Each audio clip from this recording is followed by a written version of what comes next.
Hello and welcome back. We are starting a chapter that's not in your book. So this is solely going to be a lecture, PowerPoint, and of course an article on Blackboard. The article on Blackboard is called The Work of Leadership, and this is probably a new theory of leadership. And I think it's one that's gaining popularity, and definitely want to make sure to introduce it to you. So where we left off with transformational leadership is it was kind of becoming the end-all be-all of what people thought a full theory of leadership should look like.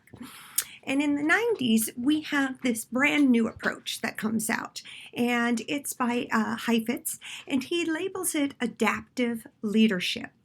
And this is when we experience difficult problems for which there are no solutions. And how do people lead us through those difficult times? And so this is in particularly going to look at when we don't know what the answer is. And I know that may sound weird, but I want to think about some issues right now that we need some serious adaptive leadership over. One, in my opinion, is gun control. Nobody wants to give in. There's no easy answer, or is there? Especially when people's values come into conflict. So adaptive leadership is going to be highly value-based. We're going to take a look at what happens when people's values differ. Are we just shot out of luck? We can't pass any legislation because people don't agree? Or how do we solve these problems that people cannot agree on, that have different values with? If you sat around the Thanksgiving table and argued with your uncle or your aunt because you have different values or different perspectives and you can't make them see your way and they don't see yours, is it all just hopeless? Well, Heifetz says no, and we actually have to take a great deal more care when trying to bridge these gaps, and we have to try to adapt. So Heifetz defined leadership as challenges that people, it's something that challenges people to face situations for which there are no simple solutions. Unfortunately, what we have to do is change our ways. Now let's talk about the nature of human beings. We don't like change in general. We don't like it when Facebook changes its layout or something different happens or class is canceled. You may rejoice for the moment, but you actually get upset because it changed your day or your plans. So we don't want to have to change. If I grew up believing that spaghetti is the best food on earth, that's it. Darn it, it's done. Even when we have to learn a new software or a new program, we gripe. Why can't we just do it the old way? And sometimes we simply have to change. If any of you has ever suffered a medical condition where there was no simple answer except maybe to change the way you did things, change the way you eat, change the way you behave, change the way you get around. I spent 3 months in a wheelchair when I broke my leg. It was not easy, and it certainly gave me a higher appreciation for the lack of accessible ramps and sidewalks that are in this city. So these are the types of challenges we're talking about when people just don't agree, when their values come into conflict. So we're going to be talking about that. It is, I think, a difficult style of leadership to understand, which is why we are also going to watch a movie. And this movie hopefully will help you see how a particular leader helped bridge a major gap in values between people. So that's what we're looking at. So Heifetz said there's two approaches. You can have technical problems, and technical problems have solutions. If there's a leak, you replace the pipe or you tighten the screw, whatever it might be. It can be resolved through current expertise. But what happens when you literally have to get people to change their priorities? Some of the big issues that we've had to look at in our country are certainly gay marriage.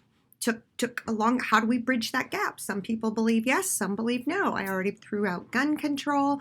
I could throw out probably abortion. These are huge issues that people have completely different priorities, beliefs, and values on. And how are we ever going to come to agreement? These are adaptive challenges. Again, they require us to change what we believe, and they're tough. There are certain beliefs that even I've held that I've had to kind of say, I had to get knowledge on and learn a different approach and change what I think. So certainly these are very tough things. And if you've ever changed a value or a habit or a belief, especially after gaining additional information or even experience, I remember doing a survey where everyone said, yeah, everyone lives in huts in Africa and they all run around in grass skirts till they went to Africa and their beliefs changed. Intercultural experience can very much help us adapt and see things differently and change our beliefs, values, and habits. It is very difficult to do. So, Heifetz says, when we have this situation, we have to engage in adaptive work. We have to address the conflicts in the values and try to diminish the gap. I pretty much do this every time I talk to my parents. My parents have differing views on everything that I do. And so there's always a conflict, there's always a fight, and yet they're still my parents. And I try to persuade and make them see different viewpoints. It's very difficult. So what can I do? And we forget this when we're persuading people. When somebody's so against, let's say, becoming a vegetarian or even a vegan, let's say you want to persuade people to go vegan, do you come right out and just say, you need to be vegan? Vegan's the only way. No, I would actually start first with persuading them to be a vegetarian. But what if they love cows and meat? Don't even start there. Go back a step. Well, have you thought about just eating less red meat? People don't like to change. And they certainly don't like to change their values. And so we have to move slowly to try to diminish the gap between the values people hold and the reality we face. I think gun control is a perfect issue here because the reality we face is a lot of people dying. And we've really got to do something. And there's a clash of values. And I'm not sure who's standing up to try to lead this adaptive work right now. The students in Florida really did take a leadership role and try to diminish the gap in value for the rights of parents in terms of, and students in terms of being safe in school. But we're still seeing a lack of leadership, I think, in this movement. So this is what we're talking about. And again, I know it's hard to grasp, but these are these deep-seated issues. Religion is another one, quite honestly. If you are not religious and your family is, it could be a very difficult place to try to diminish the gap between trying to make your parents understand you've chosen a different path. So certainly, again, that's what we're dealing with. All right, Heifetz also makes some claims about leadership versus authority, and students often misunderstand this, so I really want you to pay attention to the difference between a formal authority and an informal authority. Someone who has authority, whether it's formal or informal, has the power to do something, to perform some service. Formal authority is someone gave you a title. I am the professor, therefore I have a formal authority to dictate the course of this course. Of informal authority does not per se have to have a title. They simply are someone you respect. They have what we call referent power, and they can influence you beyond just behavior compliance. So what this means is an informal authority is often someone we like, someone we respect, someone maybe we trust, and we will do things for them, not because they have a title, because we respect them, we trust them, we like them. It's a huge difference in who and how we decide to follow. A lot of times people don't like formal authorities. For instance, a cop is a formal authority. You will stop for them, but you may not like, respect, or trust them. So Heifetz would also argue that an informal authority is actually more persuasive. Because when you have earned the respect of someone, earned the trust of someone, you are probably apt to go above and beyond that for that person. Okay. All right. So Heifetz says, how do we bridge this gap? There are 6 principles of adaptive work, and these are presented to you in the article. Please read them carefully because these are the 6 steps that you will have to analyze in the movie. He says, well, the very first thing someone has to do is get out on the balcony and take a look at the situation and everything that's going on. So we could look at gun control and say, who's getting out on the balcony right now? There are, again, some student groups, parent groups that are trying to assess the situation and certainly trying to survey everything that's going on. We have to identify the adaptive challenge. I think the adaptive challenge in this case is a difference in values. Some people say, I have a right to own guns, I want to be protected from guns, and then the other side saying we need to ban all guns. Those are the two extremes, and I honestly don't think either side is trying to say that, but we haven't bridged that gap. So we have people over here, they're my guns, I'm keeping them, you can't do anything to me, we need to get rid of all of them. How do we bring them closer? How do we get acceptable regulations and also protect the freedoms? So that's the adaptive challenge. If people are going to sit down and talk about this, we have to regulate distress. What that means is oftentimes talking about these value clashing differences can be very stressful, and people start arguing and fighting. Well, you just don't understand. And those kinds of statements can be thrown around. A lot of times what they need to regulate that distress is a safe place. And we call that safe place a holding environment. I like to think of this as camp. If any of you went to camp as a kid, I had to go to church camp. And so certainly they would have those moments up at camp where they, tried to change the way people believed and felt about God. And they would use camp as kind of this retreat or safe environment to talk about issues that maybe you wouldn't have with other people. I would say even a classroom can be a holding environment. I've talked about some ethical issues before, and boy, did that not go over well. I asked what is like one thing you should never do. It's just wrong, no matter what. This really happened in a class. And someone said, it's wrong to rape. And immediately after that was said, a very conservative older gentleman said, well, what if she was asking for it? And I thought, oh goodness, the whole class is going to go into a mass hysteria.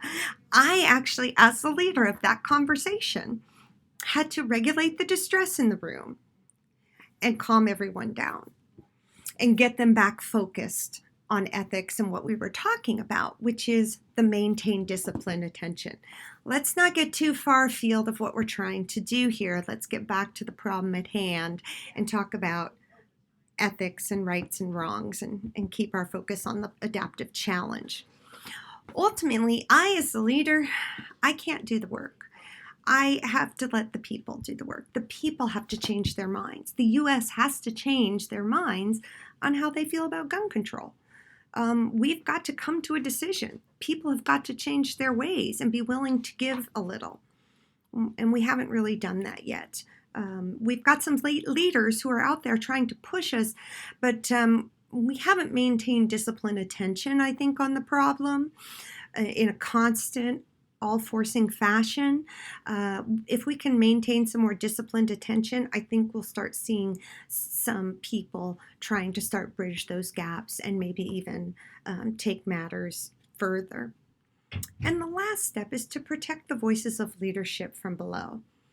So what that means, and here's another example. I'm not going to use gun control on this one. I taught at a private Christian school, which I very much enjoyed, but I had some different values, and I was a little liberally outrageous for them at some times. And a lot of times those people can get in trouble, like me. So I did. I got in trouble. A lot of people thought you're not following the right protocol or valuing the right thing because a girl broke up with her girlfriend and came to my office crying. They were like, what did you do? I'm like, I gave her a hug and some tissue, because that's what you do when someone is hurt, in my opinion. But that's not everyone's value. And so that really clashed with people, and they didn't like me very much. And I was fortunate enough to have the voices of my students who loved me and said good things, and that protected me. So when someone is willing to step out on that balcony for an issue, and I often ask this at the end of the semester in this class, what issue What issue are you willing to get out on the balcony for in life? Because oftentimes the person that steps forward for an issue that causes a great deal of conflict is in danger. Okay, this is the really important part. When you think about great leaders, a lot of them were in danger of being hurt, killed, metaphorically killed. You look at Jesus, Gandhi, MLK, JFK, all killed because they were pushing different values and conflicting ideas. JFK was trying to, at the time, get the Civil Rights Act passed. And a lot of people didn't like that. Same with Martin Luther King. And they came after him. You're going to see this in the movie as well. So Heifetz pretty much says leadership is something we engage in. It's something we actively try to get our followers to change and see different perspectives from. But the leader's the one who has to get out there and ultimately make that sacrifice and realize that it's a dangerous business to engage in leadership. So this is a quote I quite like because I feel like as a leader, this is really what you have to do. It's the capacity to deliver disturbing news and even raise difficult questions and try to get people to absorb them. Try to get people to take up the message rather than ignore it or just kill the messenger.